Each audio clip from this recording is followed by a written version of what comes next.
I do not have an apartment, Jim, and never have had an apartment. We are, at this time, paying the expenses of Jack Gabert, who is our executive director, on a temporary basis.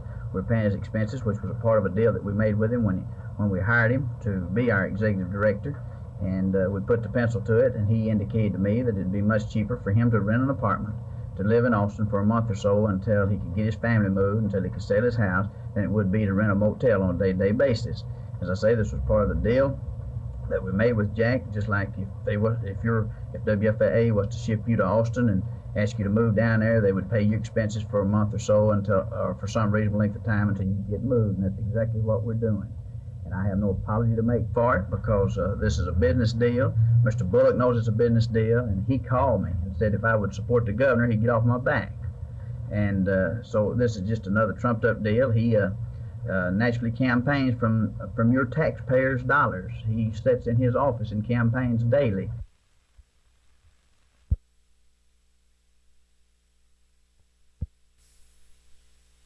Well, this is the first time I've seen this. I don't know what he's talking about. I don't even know Mr. A.E. Massey, never heard of him. But I think this is another scheme, and my opponent's weak way of doing things. Just like last week, he charged that we were paving driveways with county funds and using county employees and county materials. And then after he makes his wild charges, well, then he comes charging back and said, "Oh, I made a mistake. I really didn't know what I was talking about." So here again, just a political enemy. And it's been rumored that my opponent, especially Mr. Reed, may need some psychiatric treatments, and I believe that the people of Dallas County is going to understand his weakness and maybe let him pursue this treatment all the way instead of being elected county commissioner, because this is a wild man talking. All right. Were you an owner of this insurance company while you were the mayor? I was not an owner of the DeSoto Insurance Agency while I was mayor. And as a matter of fact, I am not right now. Did you, get rid of it, sell whatever it's stock? It's a corporation, and I sold my stock.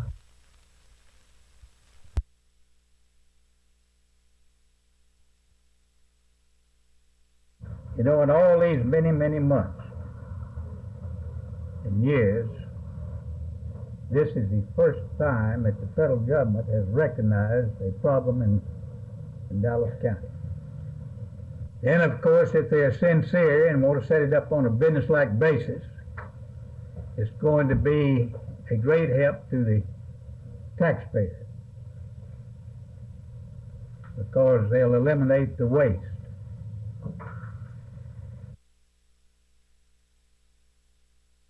Everybody.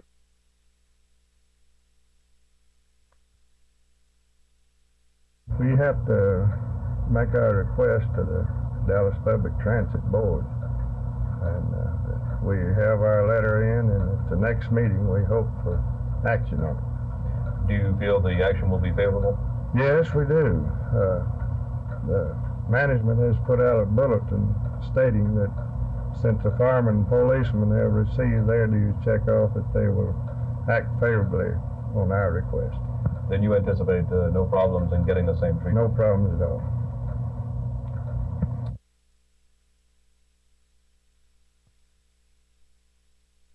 We're going to ask the City Council to name a committee so that we can go forth and make a real serious bid at getting this national hockey franchise in here. So this is really the thing that gave rise to the whole idea. How much would it cost, and where would the money come from? Now, that is what the council committee, acting in unison with a committee from the Sports Commission and with the city manager's office, will dig out in this study, a feasibility study, and I imagine in a matter of 2 or 3 weeks we'll have something definite by way of location, possible location, and cost. It's my feeling, right off the top of my head, that Fair Park would be an ideal location for it.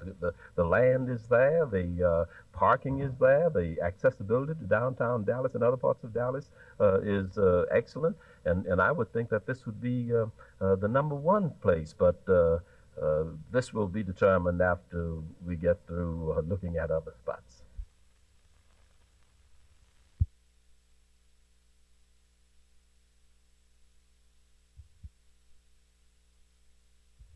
The wind was out of the north. It was cloudy. The water was rough. And it was cold. So guides Gary Montgomery and Eddie Rainey took us where the natives go when they're not biting any place else on Toledo Bend, fishing in the bottoms off the Palo Gaucho Bayou.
Well, they're not.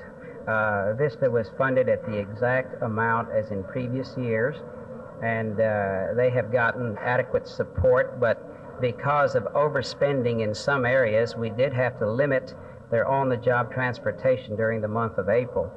This will be restored in May to a certain extent.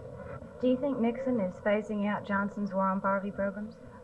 No, I don't think he's phasing out the war on poverty programs. I think that they may be trying to give them more direction. I think some actions have been taken to make them more efficient. And the one thing right now that has taken place that really precipitated this meeting was that we had some people transferred to Washington, D.C. These people are going to go on what is called a Federal Assistance Review Panel. The purpose of this panel is to make an agency such as ours more responsive to the needs of the people. So do you see some political plot to get rid of you? I don't believe the Nixon administration is committed to anything as controversial as poverty-oriented as Vista. And the wind down on the war on poverty has been coming since Nixon has taken over.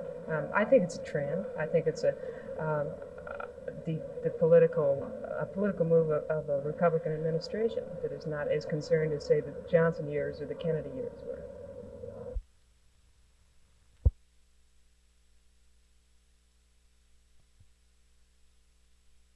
One of the most infamous gunslingers of the Old West was finally laid to rest in Dallas today, only about 100 years after his death. The first historical wax museum in Texas officially closed its doors at 6 p.m. last night, and with them went 114 wax figures from the past and present. Jesse James and his notorious friends were the first to be carefully packed for their move to a new location near the Dallas-Fort Worth Turnpike in Grand Prairie. The Southwestern Historical Wax Museum has been in Fair Park for 9 years, but because of limited space and settings, the lifelike figures are being moved to a new building. Wax hands costing approximately $450 each, and heads which bear surgical glass eyes and false teeth were dismantled. One of the first motor-driven hearses from the early 20s, which can be revved up at speeds of 30 miles per hour, and the original car used in the movie Bonnie and Clyde, are being moved on flatbed trucks to the new location. The figures are carefully researched for portrayed characters' body build and eye color. Their clothes are often originals or exact replicas, but before May 15th, they will all be cleaned and redraped. Then, according to the museum's manager, Homer Gay, an artist will precisely brush them with dust to give them that aged look. These wax figures are not as fragile as they might appear. 120 degrees is the melting point. But all figures ranging from Belle Starr to Lyndon Baines Johnson as he was being sworn in for the presidency will be reassembled once more on May 15th in their new location. This is Donna Witkowski for Channel 8 News on the Move.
especially during the late afternoon and evening hours when predominantly school children are using the library, the seating space is either at a premium or non-existent.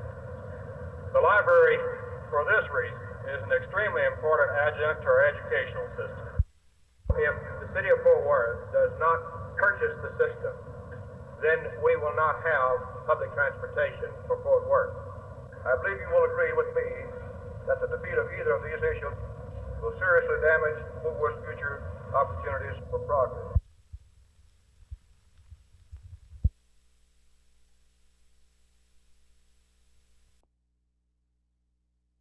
Lead is a biologically unnecessary element which is extremely toxic for humans and for other animals. Lead poisoning affects the brain and nervous system, bone marrow, and gastrointestinal tract. Signs and symptoms of lead poisoning usually disappear when lead exposure ceases and appropriate therapy is administered, but permanent sequelae, particularly mental retardation, may result.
Restrictions on lead analogues would be costly to the motoring public.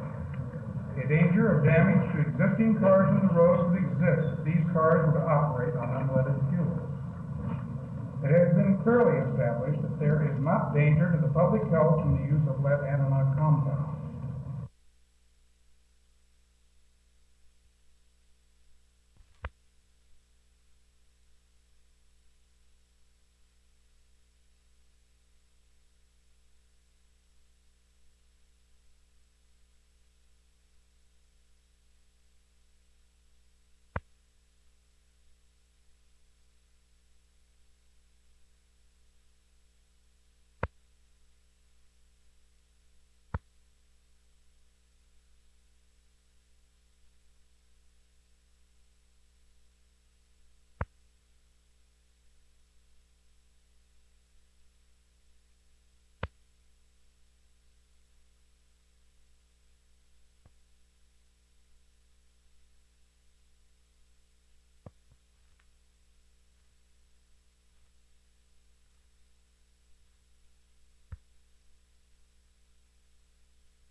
inevitably a deleterious one. In fact, in some cases, it has a very substantial effect on the negative thinking of people and as far as their investments are concerned. Well, you're speaking today about the small investor. Is he visibly shaken by reports of politicians in high places being involved in scandal? Oh, I think that's inevitably the case. We've seen it in our role as policemen of the marketplace. Happened so many times in the past, and it's unfortunate when these things occur. Well, this is, of course, bad publicity for investing. Is there ever a time when it would be best that things like this be kept away from the public eye? Oh, I don't think so.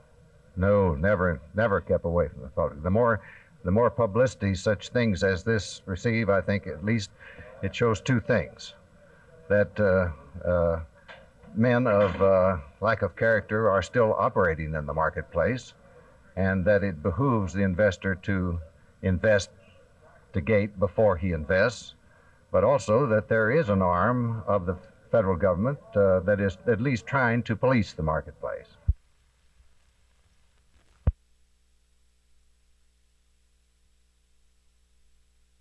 And it does shake the confidence and of the small investor. And the theme of my talk today to this industry is going.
The House subcommittee tackles the tax fraud problem Thursday, when testimony gets underway from Commissioner Walters and others.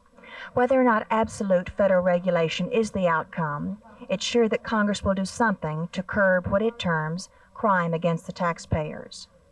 Martha McIntyre, Channel 8 News on the Move at IRS headquarters.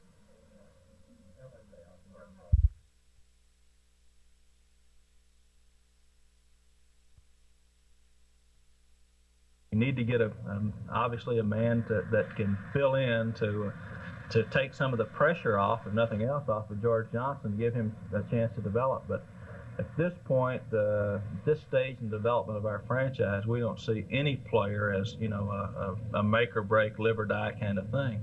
We will go after every one of our draft choices vigorously and make offers that we think are very lucrative but also consistent with the things that we're trying to do long range in developing basketball here in Dallas. Bob, is apparently then he is not the kind of guy that you would sell the franchise for? I mean, in the sense that he could turn this franchise around and make it. Well, that's a difficult kind of question. He's not the kind of player, at least we don't see him as the kind of player who would cause a complete turnaround in anybody's situation. We obviously think, and so do people in the NBA, that he is, in a weak year, one of the best big men available. And we think that he'll be a very high quality, workmanlike middleman in whichever league he chooses to play in, but not a make or break franchise kind of guy. So then, from a public relations aspect, for people here in the Dallas-Fort Worth area, again, it's not mandatory that you sign this specific player. No, I don't think so at all. That really is. I'm really not trying to hedge on the fact that that he may be going away. He may already be signed with the NBA. He may have already been signed before their draft or before our draft. But until we know that for sure, we're going to pursue him very vigorously. but we don't see it as a make or break situation at all.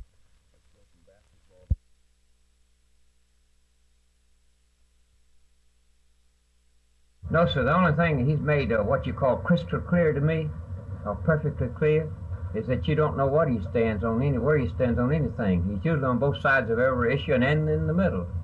He professes now, or like he has for 4 years, he's said that the President of the United States should assume the leadership in preserving the neighborhood school and providing freedom of choice and oppose forced busing. Yet his administration has done more to deny freedom of choice and force more busing than all the administrations in history. Mr. Maddox, could you support McGovern if he wanted Oh, to? no, ma'am. No, ma'am.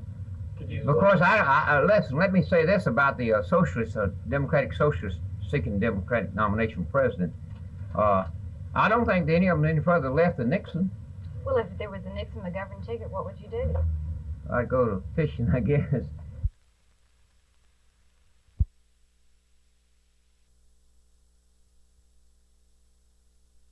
Despite overcast skies and threats of rain, downtown Dallas is blooming with flower power. Over 2,000 hot pink azaleas bank the storefronts and streets on Main Street in downtown Dallas. This marks the 3rd annual Azalea Festival, sponsored by the Dallas Chamber of Commerce. Gone are the cars and buses along Main Street. From Irvay to Akron, traffic is barred from 10 a.m. till 2 for the next 5 days. In place of cars reigns a 15-foot dinosaur. Made of papier-mâché, the creature was offered to the blooming celebration by the artists of Wilmer Hutchins. Early this morning, Dallas Chamber of Commerce employees balanced rather precariously as they went about giving Dallas her facelift. Artists from SMU and as far away as Albuquerque, New Mexico, brought their paintings, handmade love beads, and pottery, but all combined efforts to retrieve their fallen paintings with the gusty winds. At 11:30, the beginning of Azalea Festa was officially proclaimed by Mayor Wes Wise of Dallas, but you ain't seen nothing yet.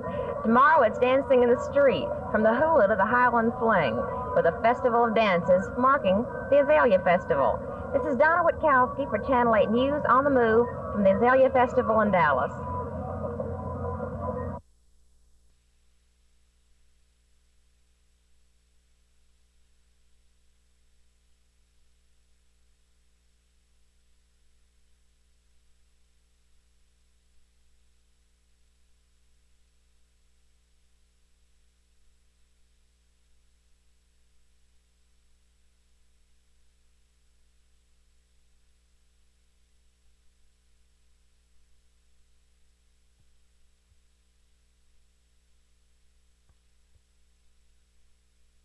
One bill would make it a capital offense for anyone assaulting an officer with intent to murder that police officer during the performance of his lawful duties, with a minimum penitentiary confinement upon conviction of not less than 10 years for that offense.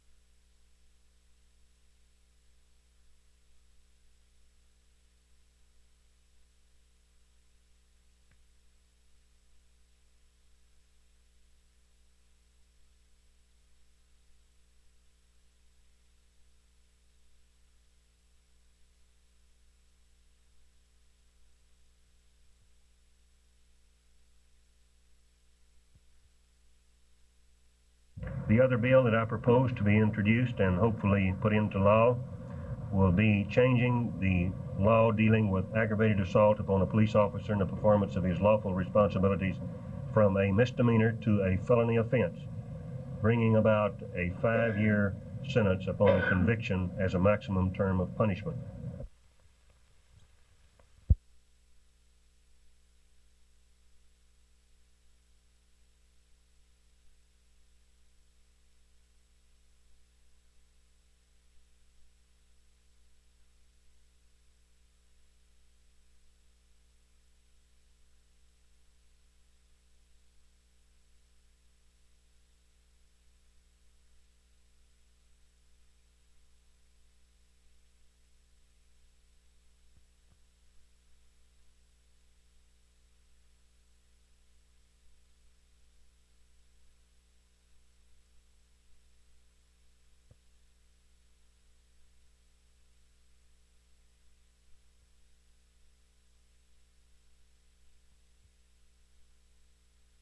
I don't feel the voters of North Richland Hills have received the justice.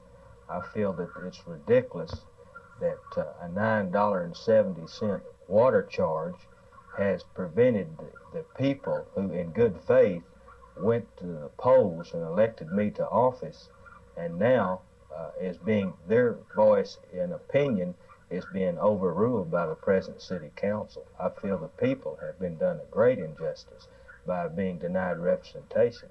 What action do you plan now? Well, the first thing, of course, I definitely will refile for place 1 and run again. And the second thing, my attorney will pursue this thing through the court system.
Reads Proclamation of the City of Dallas, whereas each year